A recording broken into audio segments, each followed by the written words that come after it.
Los caminos de la memoria se trazan paso a paso. Son intrincados, pero conducen a la verdad y a la justicia.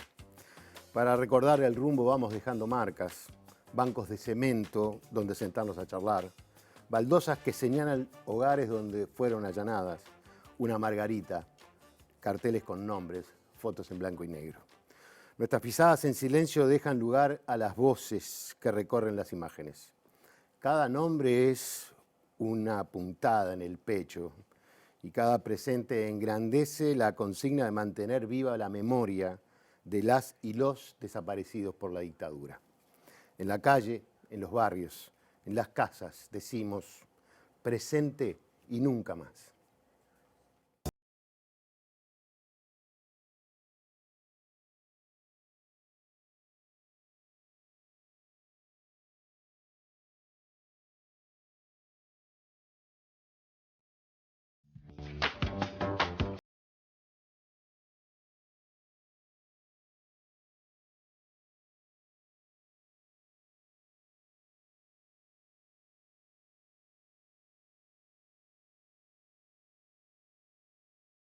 Bienvenidos a esta nueva propuesta de Ideas Cruzadas. Hoy tenemos la grata compañía de Antonia Yáñez. Antonia, bienvenida, gracias por acompañarnos. Un placer.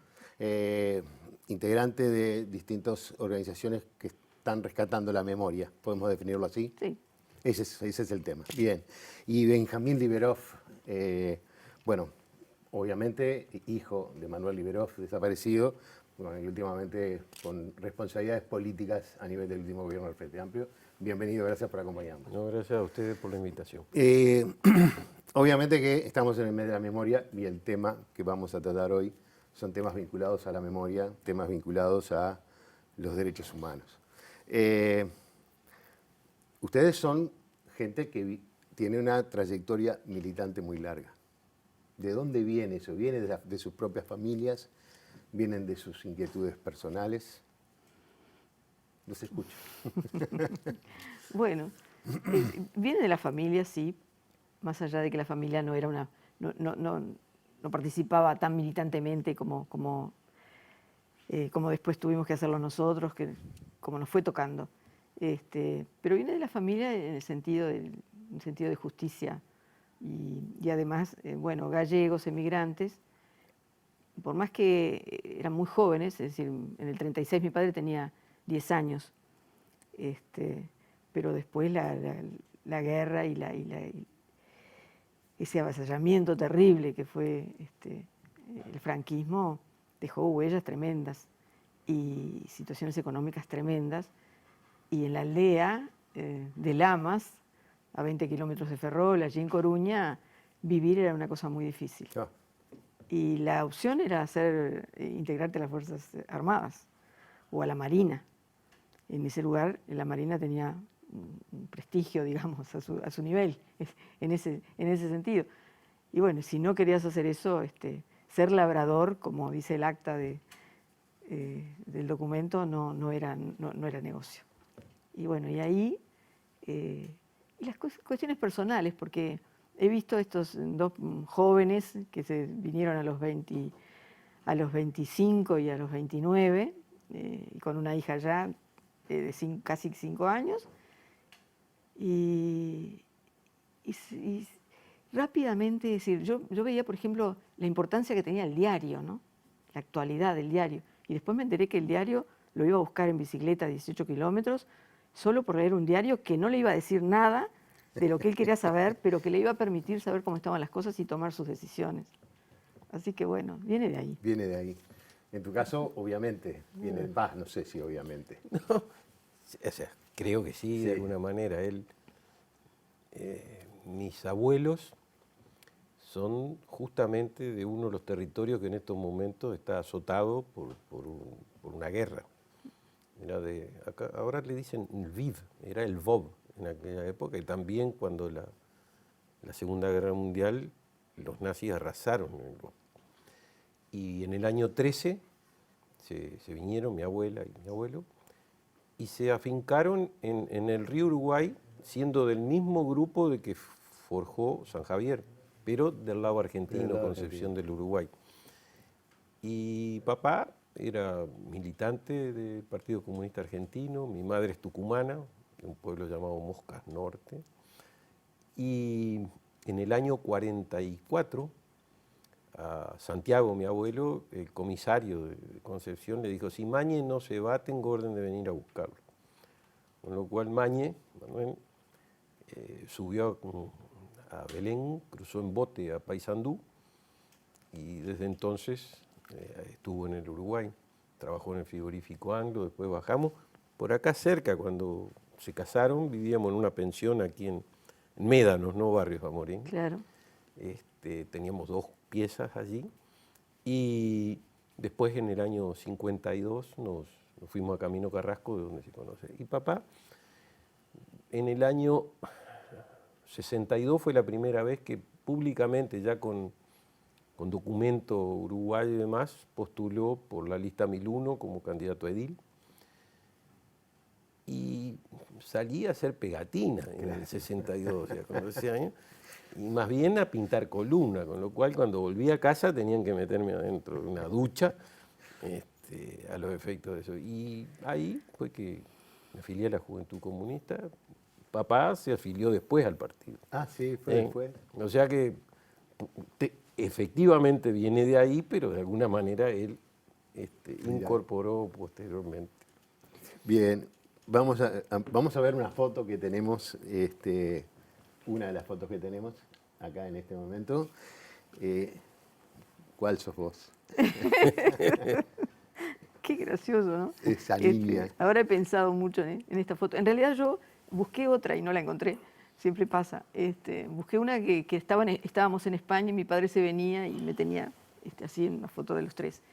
Pero después no la encontré y dije, está bien esta, porque es Uruguay ya. Estamos en Uruguay, estamos en Piedras Blancas, que fue donde compró ese terreno, cuando nosotros vinimos, que vinimos un año después, y con mi madre. Y ya estábamos con estos vecinos que estaban construyendo enfrente, también gallegos de otro lugar. Así que nos conocimos ahí y entablamos una relación de hermandad, porque la familia era poca, muy poca. Claro. El barrio tenía mucha gente emigrante, tanto italianos como españoles. En la otra esquina estaban los Varela Iris, que traían la gaita y hacían fiestas, tipo romerías pequeñas, caseras, pero eran muchos de familia, y hasta hoy seguimos siendo amigos. Los hijos de aquellos abuelos son hermanos de mis hijos, de hecho. Cuando yo vi la foto, tenés la misma sonrisa de tu madre. Sí, siempre dependiendo, mirá, conocían a mi madre, decían, sos igual a tu madre, conocían a mi padre, sos igual a tu padre. Y hay una anécdota del primer año de escuela, ahí en Piedras Blancas también, que el director, que para mí era mayor, no sé cuántos años tendría. Tenía como 30. Sí. Dice, ay, no, pero yo pensé que eran los 3 hermanos. Hubo un momento en que se ve que las juventudes, ¿viste? Mi padre, es curiosa la cara, porque no parece que tuviera 30 años, y se había muerto su padre allá. Es decir, vinimos y al poco tiempo que vinimos mi madre y yo, murió su padre. Y se afectó mucho. Él dice que, bueno, él estuvo muy bien en Uruguay, después le aconsejaba a todos los amigos que se tenían que ir, vayan y vivan donde estén, que es lo que hay que hacer. Pero él dice, si al otro día me hubieran dicho que me fuera, me iría. Después no. Bien, vamos a ver ahora otra foto, que es de Benjamín de niño. Sí. Bueno. Pero con toda la familia, ¿no? Sí. Esa era en la casa de Camino Carrasco que se construyó 4769. Y realmente ahí, esa foto siempre de alguna manera lo asocié con otra cosa que a mí me impactó mucho. La desaparición siempre fue un tema ahí, pero que dado que los vecinos hicieron la plaza, está el policlínico, tengo una referencia humana para esa situación. Pero el momento en que yo tuve la edad en que él se lo llevaron, fue el momento más difícil de vivir la situación. porque no me podía imaginar cómo él sobrellevó lo que pasó a esa edad, porque para mí era imposible de pensar. Y fue el momento, de alguna manera, más crítico en lo afectivo, en lo personal. Y esa foto era efectivamente muy joven, lo que ahora para nosotros es un niño. Claro. Por supuesto. Sí. Pero ese fue un momento. Y bueno, mis hermanas, una es doctora médica en Praga, y mi otra hermana vive en Costa Rica, es especialista en educación primaria de la salud, pero trabaja también en otras cosas. Y bueno, nos reencontramos por primera vez en el Uruguay después del año 73, cuando yo cumplí 65 años. O sea, es que ahora que decías eso, yo no sé si a todos nos pasa que en algún momento de nuestra vida, cuando nos miramos al espejo, vemos a nuestro padre. Y es como, por lo menos a mí me pasa, no es que sea demasiado parecido, pero es como que siento que estoy viéndolo a él. Y eso que vos decís, de un momento determinado, cuando llegas a un momento de tu vida, a tu edad, y decís, la puta, a esta edad que yo tengo hoy, y yo estoy acá, se llevaron a mi padre, y lo desaparecieron. Entonces es Sí. una cosa Incluso complicada. mi abuelo, por parte de madre, era pintor. Yo me llamo Benjamín porque él falleció el año antes, y Benjamín, que también era un emigrante de la persecución de los judíos, polaco, y ya había estado en París, vino. Y el año pasado logré hacerme de un cuadro que él pintó de mi madre, que estaba en la Argentina, y ella, dado que papá era conocido y demás, es una figura que no es conocida, ni su historia, ni sus pasares y sus pesares. Suele pasar. Y justamente ella, digamos, en la Argentina, tuvo una peripecia muy particular, porque cuando se llevan a papá, tanto mis hermanas como mamá se van de la casa en que estaban, de la cual se lo llevaron a él, y se llevaron todas las cosas. Incluso después fue a hacer la denuncia en una comisaría, y una de mis hermanas vio a uno de los que había estado en el operativo. Pero mi madre, ellas pudieron ir después a un refugio de Naciones Unidas. Pero mi madre, al ser argentina, no podía pedir refugio. Por lo tanto, estuvimos mucho tiempo a través del alto comisionado, demás, y la Cruz Roja, para poder sacar. Mis hermanas salen por la Cruz Roja hacia Suecia, y mi madre, en realidad, el embajador sueco la va a buscar a donde estaba y la lleva hasta la puerta del avión de KLM, y lo que se había arreglado es que tomaba con un salvoconducto, y tomó el avión, y cuando el avión llega a hacer escala en Río, sube el alto comisionado de refugiados y le da asilo a mi madre, que sigue a Suecia, donde ya la estábamos esperando, y por reunificación familiar con la Cruz Roja de Checoslovaquia en aquel momento, hoy sería República Checa, fue que efectivamente se trasladó con nosotros. Pero ella a esa altura también había tenido una operación de cáncer, y estaba, bueno, finalmente hizo metástasis y falleció en Checoslovaquia. Antonia, tú tenés una detención primero en el año 75, 75. en inteligencia y enlace. Una operación contra la juventud comunista, esa noche, Operación Colador, me acuerdo bien. Sí, y bueno, ahí, ¿qué pasa? Metían a todos para adentro, Vos y viste, el que quedara, sí, quedaba. yo no sé de dónde lo saqué, porque Sí. ahora me vino a la mente, pero no sé de dónde lo saqué, que se llamaba Operación Colador. Y bueno, ahí mucha gente después pasó el cilindro. En realidad fue la previa al partido, a la detención del partido del 75. Claro. Y no se sabe, es decir, no sé, algún día se podrá saber qué función tuvo hasta de distracción esa operación. yo había tenido recién a Pedro, a mi hijo. Sí. Y entonces, en realidad lo que querían era, bueno, me acuerdo que el oficial decía, bueno, mándenla para España, a cualquier lado, acá con el hijo, porque mis padres habían tenido la idea de llevar al chiquilín para que yo le diera de mamar. Entonces era una cosa que lo hicieron. Esa primera instancia lo hicieron, pero después vieron que eso era una locura, todo eso se complicó y llegaron a la situación de darme prisión domiciliaria y me iban a buscar para llevarme al juzgado militar. Y después me pasaron al civil porque dice que Asonada, que era de lo que me acusaban con la foto del 9 de julio, decían, bueno, Asonada no tenemos este delito, la vamos a pasar al Los militares te sí, decían. sí, la pasamos a la justicia civil. Y bueno, la justicia civil me dio la libertad. Ese fue... Pero después viene, porque vos seguís en Uruguay. Claro, yo seguís en la sigo, es decir, militancia. se produce obviamente la caída del 75 del partido. Estamos, viste que eran situaciones en las cuales, bueno, suponete que había que mantenerse para reponerse. Y bueno, no considerábamos ninguna otra posibilidad más que quedarnos.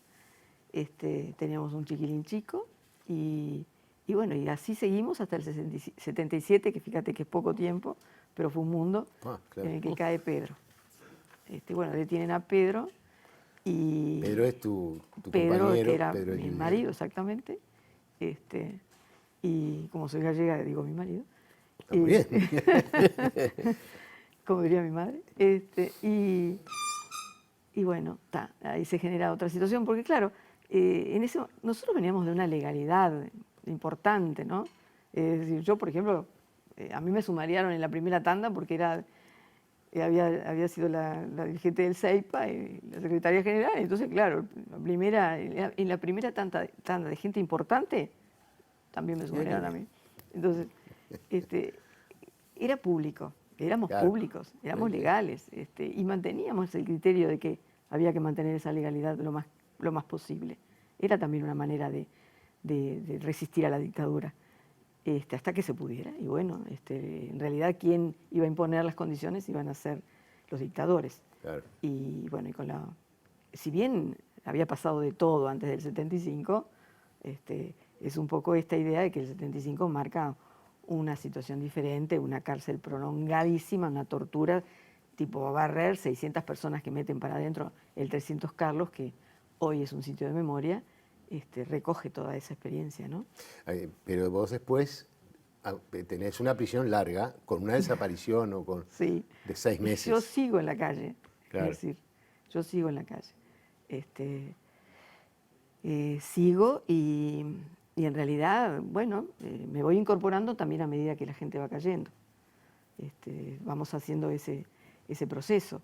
Y como la gente cae en el 77, en el 78, otra tanda importante, en el 79, una tan importante, bueno, y así, digamos, como que de alguna manera esas camadas que teníamos experiencia de militancia, digamos, experiencia de otro tipo, pero que a su vez nos íbamos ayornando a la situación nueva y que teníamos la idea de que teníamos que hacer una resistencia, Claro. que era importante. Y bueno, me lleva a caer en diciembre del 81.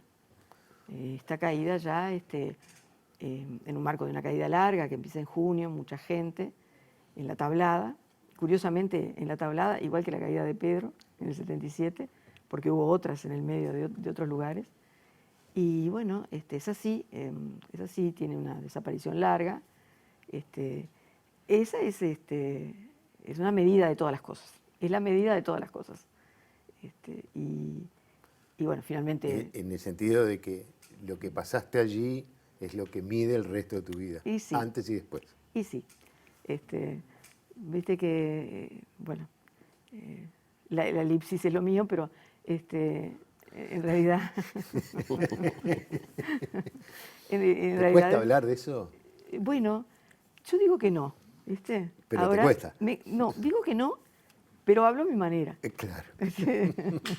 Eso sí. O sea, Hablo a mi manera, exactamente. Es decir, incluso lo veo en las diferencias con el resto de la gente, con mis propias compañeras, cuando estamos conversando cómo hablarlo, también aparecen las...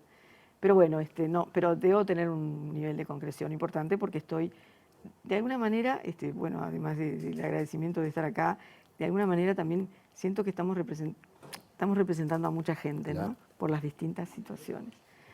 Pienso que detrás mío hay muchas mujeres que siempre además están presentes, porque hemos hecho una verdadera, un verdadero entramado de gente que de alguna manera tuvo que proponerse hablar de esto. claro. Sería más lindo hablar de literatura Sí, solamente, sí, pero seguramente. bueno, eso, por eso el antes y el después que vos decías, ¿no? Que lo concretabas así. Después vamos a hablar de eso, de arte y de literatura o de escribir como una forma de mantener la memoria. En un segundo nada más, ya seguimos.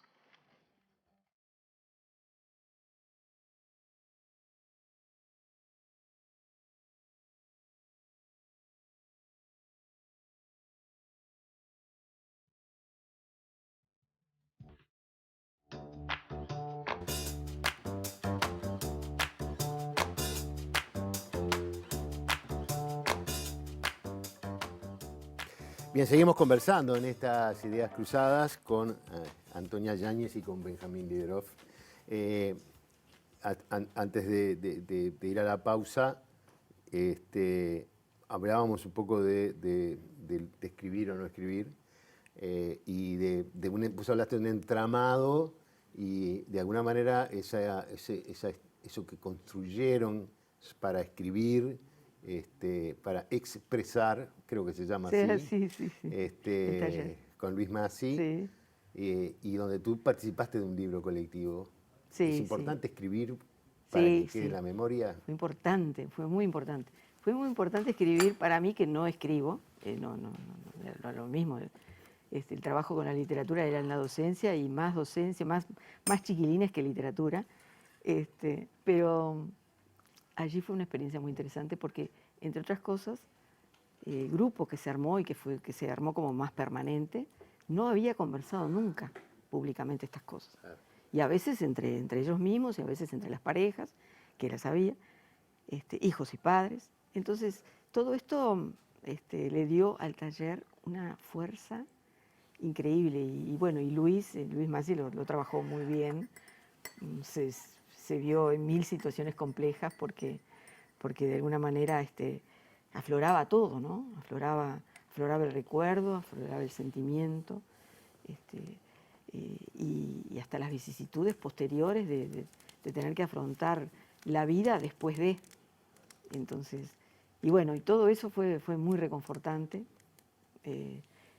Bueno, conmigo hicieron una maravilla porque me esperaron, me obligaron, me quisieron. Y entonces, y a su vez me pasó a mí, los quiero tremendamente, es decir, nos incorporaron Aide Santos, que es la hija de un preso del Morgan, y bueno, y nos incorporaron.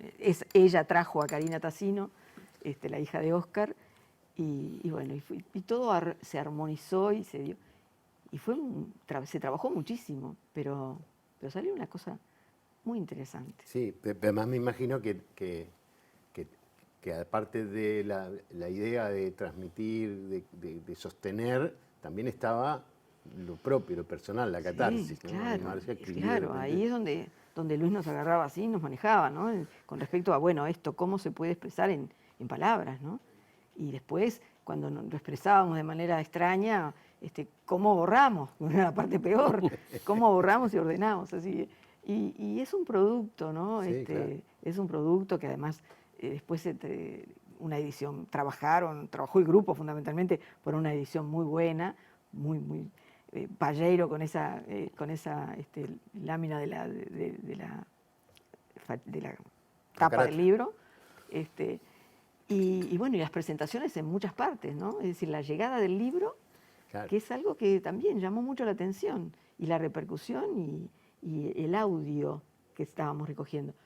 porque yo me acuerdo de una presentación que me tocó la presentación de eso en la Feria del Libro de la Intendencia, y claro, las palabras, no te alcanzaban las palabras para explicitar Claro. qué había significado ese.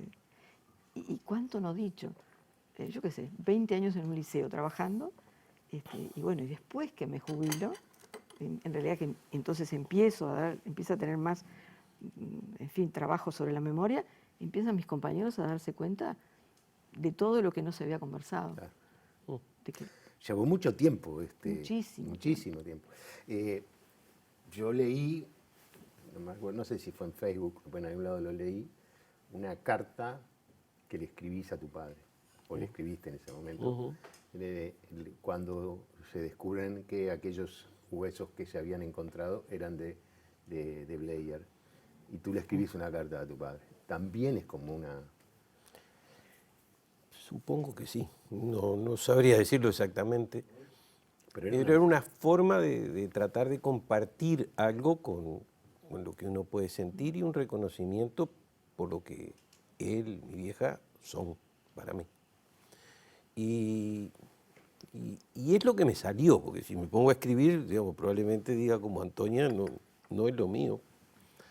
Cuando uno escribe algunas emociones, a veces se va no tienen que ver con nada de lo que es una forma de escribir correcta en todo caso. Y siempre cuando pasa algo, a veces siento la necesidad de hacerlo a través de eso. Yo he escrito 8 o 9 cartas de eso y tengo un montón que nunca llegaron a salir, porque ni uno mismo se siente que eso lo está reflejando. Yo qué sé. ¿Cómo transmitir que ahora la LUC tuvo la mayoría? Sí, claro. O incluso cómo transmitir que el general Christie felicitaba a los que habían llevado adelante la operación Morgan, en la cual matan a Bleier y a Miranda. Entonces, el compartir teóricamente con mi viejo, eso es una forma de expresar lo que es difícil de entender. En otro momento, lo que pasó fue que la generación 83 hizo una recopilación de cuentos de la generación 83. Yo, la verdad que estoy bastante más afuera de la generación. En todo caso, pertenezco a la generación 83 porque la generación 83 discutía porque ellos representaban la FEU en la Unión Internacional de Estudiantes, no era exactamente el factor. Pero me he acercado y la verdad que es fenomenal. Y entonces escribí algunas cosas que también tienen que ver con mi viejo. Ese cuento corto. Y uno de ellos es que cuando vuelvo el 22 de septiembre al Uruguay del 84, bueno, paso la frontera, en la sala de las maletas me vienen lo que serían 2 tiras, ¿no? Sí, sí. Me dice, ¿usted es librero? Sí. Yo a esta altura creí que ya había vuelto porque había pasado el pasaporte. Y me dicen, acompáñenos, traen a jefatura, me hacen un inventario de todo lo que había dentro de las maletas y me dan un poncho y me dicen, llaman a un policía y me dice, llévelo al calabozo, el piso 4. Cuando llego a la puerta, que me acompaña me dice, deme ese poncho para acá. Por lo cual no estaba en condiciones de discutir al respecto. Me da otro y al oído me dice, este está limpio, tu padre salvó a mi hija. Mirá, Sí. qué fuerte. ¿No? Bueno, nada, nos emparenta la televisión, porque, breve, esto tiene que ser muy breve, pero ¿quién no vio Conozca su derecho de mi generación con una familia interesada en la política? Claro. Entonces nos sentábamos a esperar que el padre espadachino o Manuel Liberov dijera algo sensato. Claro. Y Estaba el general Baliñas también. sí, había otra gente, es cierto. es cierto. Pero es verdad que eran los personajes más... Pero eran los personajes. No, y me acuerdo de una cuestión muy, muy simbólica, porque había, además de Espadachino, había otro sacerdote que dijo en una oportunidad, bueno, tengo que reconocer que Liberov hace obra en su barrio, a pesar de ser comunista. A pesar de... Sí. A pesar de ser judío, a pesar de ser comunista y judío. Sí, sí, nosotros nos reíamos. Sí.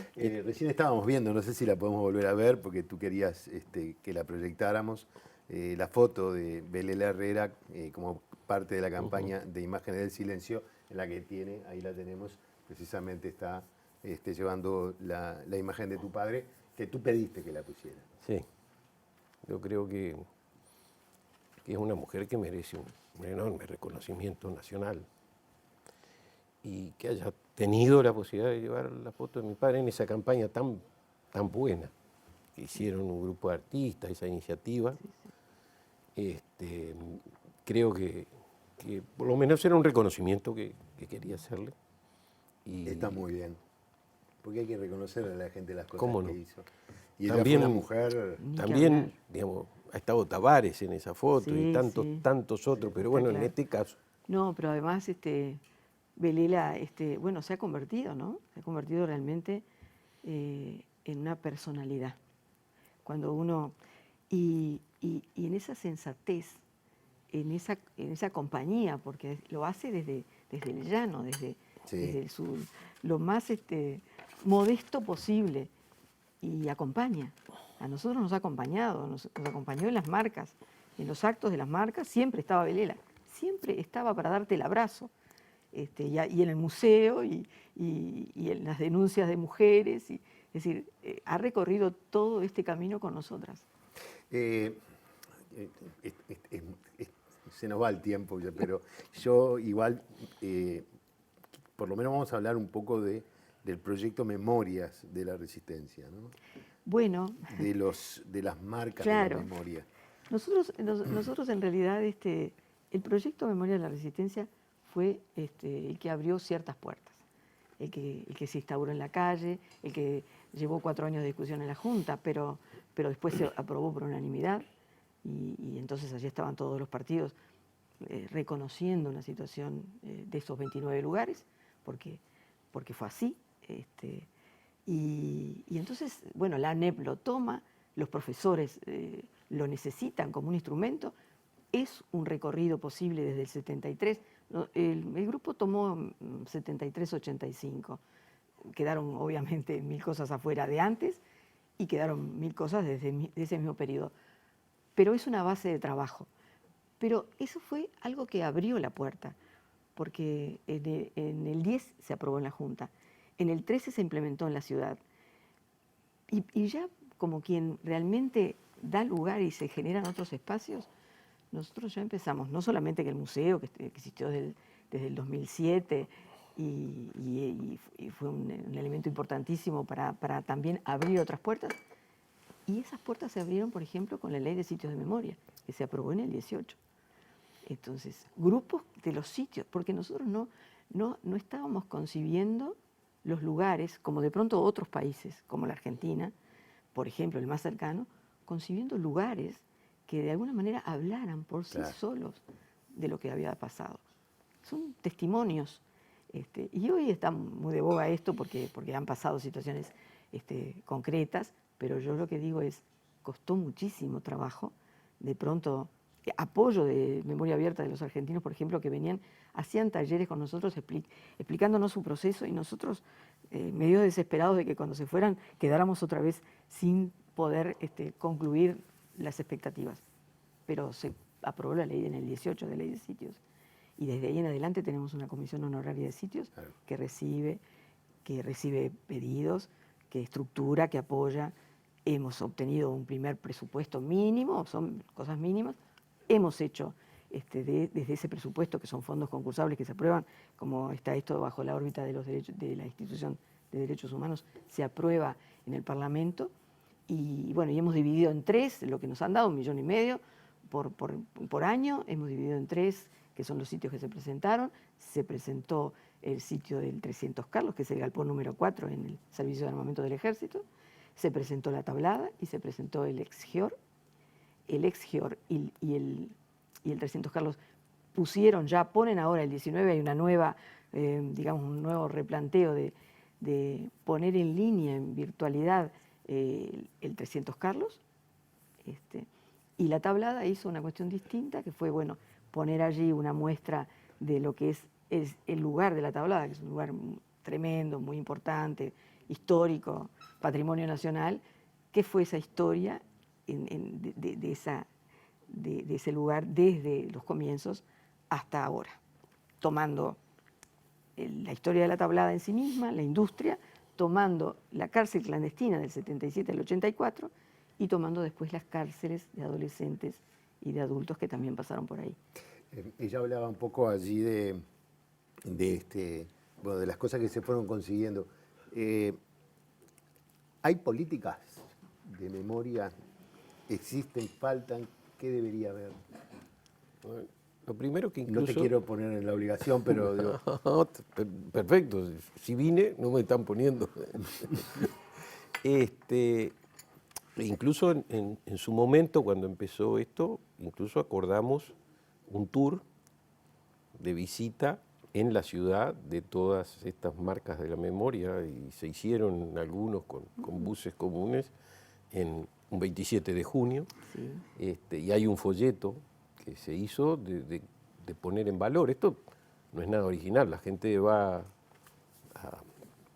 a Sudáfrica y la ida al penal donde estuvo Nelson Mandela es parte de una visita y de mostrar. Incluso en la película Invictus, uno de los factores motivacionales más importantes que encuentra el propio Mandela y el seleccionador es ir a visitar ese lugar para que lo vieran de lo que significaba haber estado ahí, cómo efectivamente sobreponerse a determinadas situaciones. Así que, ahora, hace un rato hablábamos de lo que personalmente uno puede sentir y cómo se siente con relación a estos temas. Ahora, como sociedad, yo creo que llevan tiempo los procesos. Ella misma estaba diciendo cuándo se empezó a trabajar, cuándo se aprobó en la Junta, cuándo... Y uno quisiera, porque los plazos históricos personales son más breves que los históricos, pero ¿acaso en la última película de Almodóvar no refleja una relación décadas después del franquismo con relación a eso? Sí, sí. Y en televisión española uno puede ver incluso testimoniales justamente relacionados. Y si uno va a los campos de concentración y demás, ve el tiempo que llevó eso en estructurarse y que la sociedad de alguna manera los interiorice, que no es parte. Yo tengo cuando pasé por Buenos Aires en el 84, antes de venir para acá, yo vi a una tía de mi madre que vino a saludarme, que me habían salido de garantía para un alquiler en Buenos Aires cuando no teníamos nada, y me dijo, vengo a pedirte perdón. Y yo, la verdad que me quedé, porque ella creía que efectivamente papá se había fugado porque tenía un problema con mi madre. Mira. Y no sabía o no había asumido que papá se lo habían llevado desaparecido.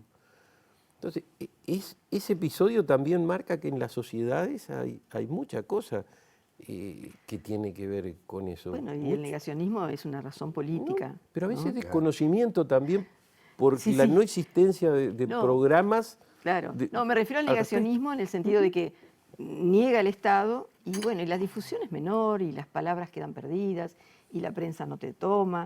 Entonces, bueno, la impunidad en este país, a ver, en el 2011 hicimos las primeras denuncias, no solamente las primeras denuncias, no las primeras denuncias. Bueno, nosotros, en nuestro caso, denunciamos toda la detención de la Tablada del 81-82 en el 11.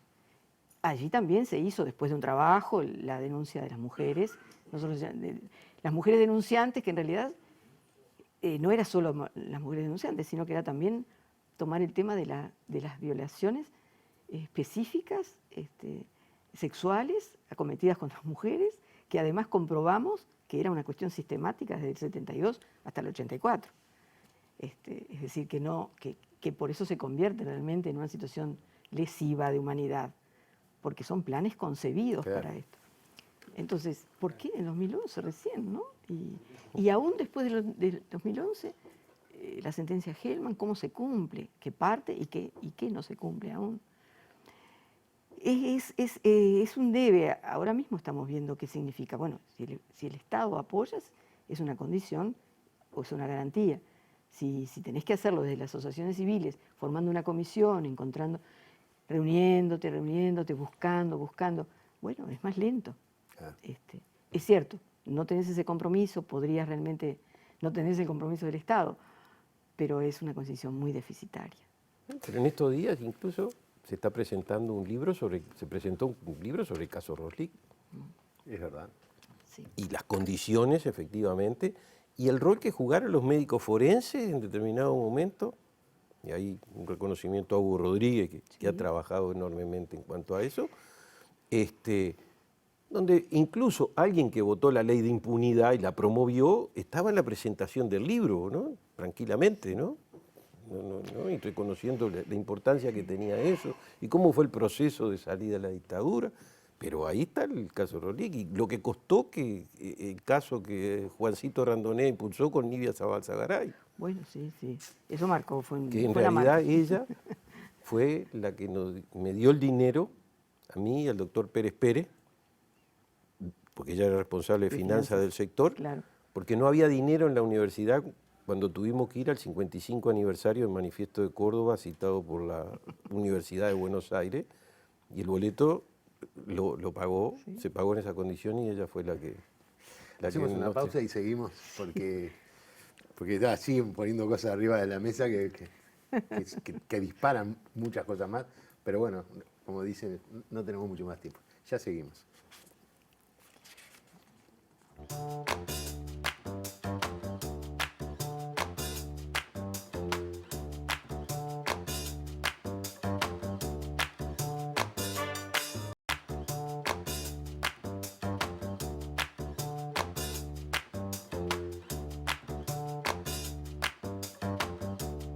Bien, seguimos conversando con Antonia Yáñez y con Benjamín Liberov. Bueno, hemos tocado muchos temas, hemos tocado muchos temas y nos hemos tocado algunas fibras allí, son historias.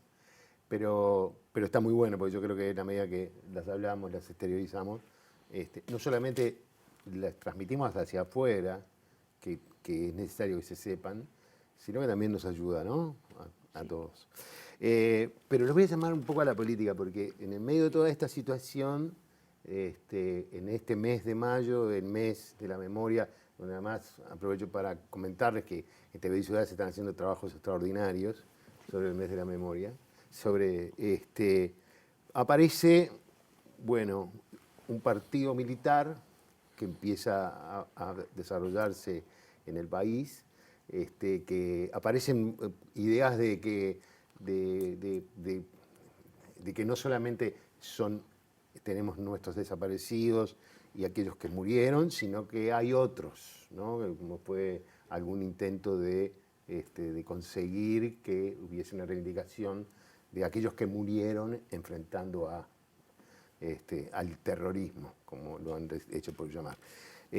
Y una propuesta de definir el día el Día del Soldado, el 24 de mayo, y que sea el mes del soldado. Entonces es como una sensación de todo esto que se ha ido acumulando. Tengo 7 minutos nada más. No, yo, digamos, ¿qué pasa? Lo primero es ver la realidad. Nosotros tenemos que ver la realidad. La realidad es que estamos jugando con estas cartas. Estas cartas también nos ponen condiciones, en el sentido de nos obligan a un trabajo nuestro que también tiene que ser inteligente, ¿no?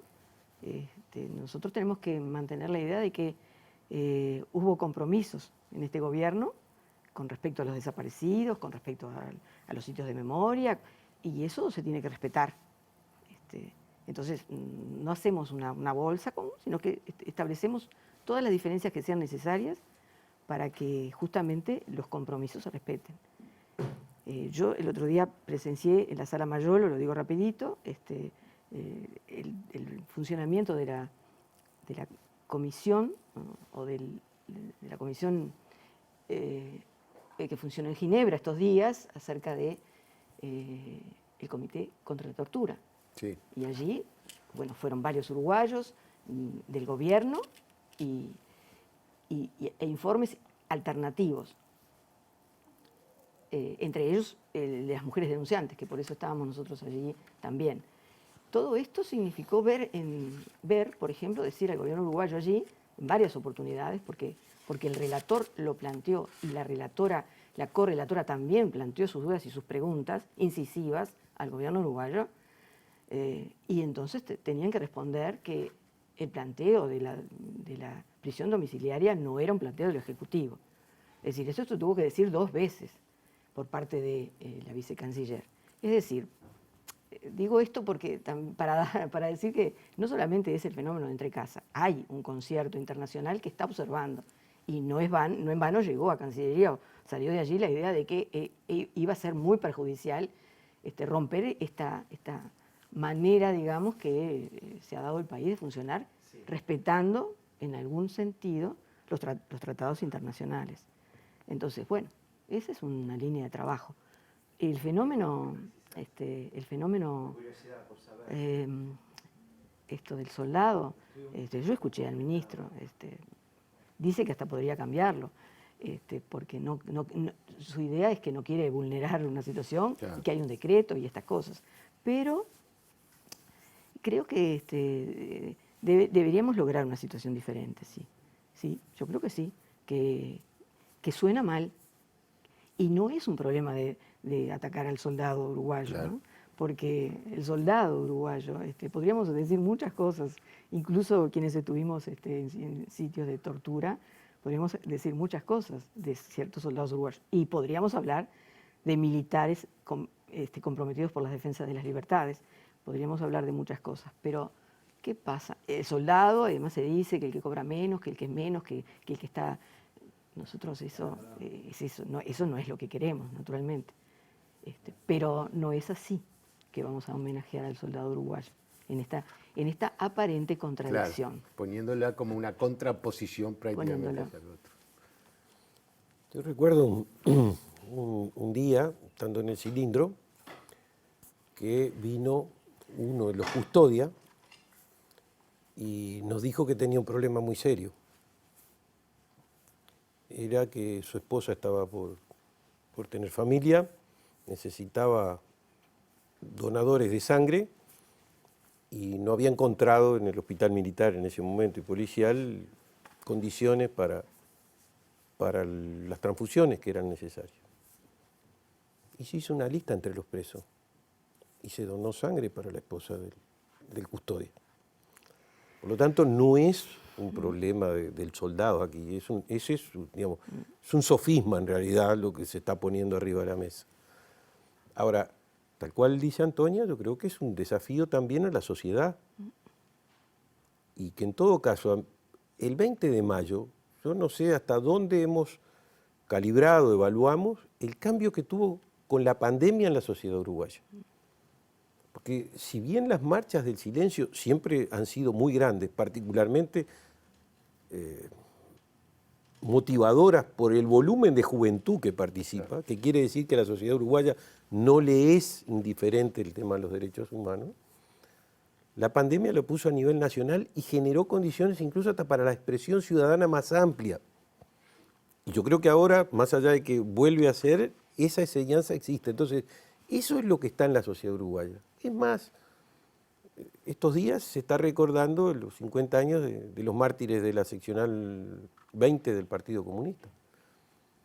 Y aparte de los asesinatos de los militantes comunistas, hubo un capitán del ejército, Busconi, que fue asesinado por las propias fuerzas militares en ese momento.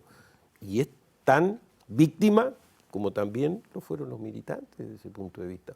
Y yo creo que efectivamente la sociedad tiene que asumir que hay situaciones que tomar la vida de otra persona no es lo que expresa el sentir de los uruguayos, no es de los que eran militantes en determinado momento, y algunos hicieron autocrítica sobre determinadas cosas y actos que perpetraron, a diferencia de los que siguen ocultando, siguen secuestrando la verdad y no hablan, o que incluso cuando algunos han hablado se los ha tildado de traidores, Claro. cuando en realidad lo que estaban haciendo era ser dignos a su medida con relación a la situación. Entonces, a mí me parece que este tipo de cosas, como bien lo señala Antonia, de que de la Cancillería dicen, ojo, el mundo también mira estas cosas, no son indiferentes, la sociedad y todos, cada uno de nosotros, en la medida de las posibilidades, tiene que expresar y que efectivamente no luce una realidad en la sociedad uruguaya que debamos tener que debatir Claro. si es o no un homenaje al soldado en mayo y al mismo tiempo como estuviera en competencia porque el 20 de mayo hay ese reconocimiento a ese episodio que ocurrió que tiene que ver con detenidos desaparecidos o con asesinados. Entonces, desde ese punto de vista... La sociedad tiene que darse cuenta, el país y los gobernantes, de que los temas de la memoria trasvasan todos Claro. los partidos y todas las posibilidades. Es decir, es otro tema. Es una manera de concebir los derechos humanos más moderna, más lógica, porque las cosas evolucionan. Y entonces el mundo está mirando también las distintas realidades. Y bueno, y aquí hay suficiente, ya hay suficiente atraso y suficiente dificultad con la justicia como para seguirle agregando algunos elementos, ¿no? Claro. Bueno, Incluso, muy brevemente, porque la propia Matilde, o sea, esta semana próxima van a estar rindiendo homenaje a las 3 presidentas que encabezaron la campaña del voto verde. Bueno, Matilde, la que sigue viviendo, pero Elisa Ester no, pero en ellas está todo lo que fue un sentir y seguramente con relación a estas cosas tiene algo que decir. Bueno, estaba participando con nosotros en la Sala Mayor el otro día, Matilde. me tengo que ir. Fue un gusto. Es muy comprensible. No, fue un gusto, realmente creo que cumplimos con nuestro objetivo de charlar sobre la memoria y además tener la memoria viva, ¿no? Porque aquello de que, bueno, eso fue hace tanto tiempo, ¿no? Eso ya pasó, no es así. Y la historia lo demuestra, la vida de ustedes lo demuestra. Así que yo les agradezco que hayan venido. ¿Dónde están? La verdad sigue secuestrada, es responsabilidad del Estado, es la consigna de la Marcha del Silencio de este año, el 20 de mayo. Así que bueno, allí estaremos. Les agradecemos a todos que nos hayan acompañado y nos vemos el próximo domingo.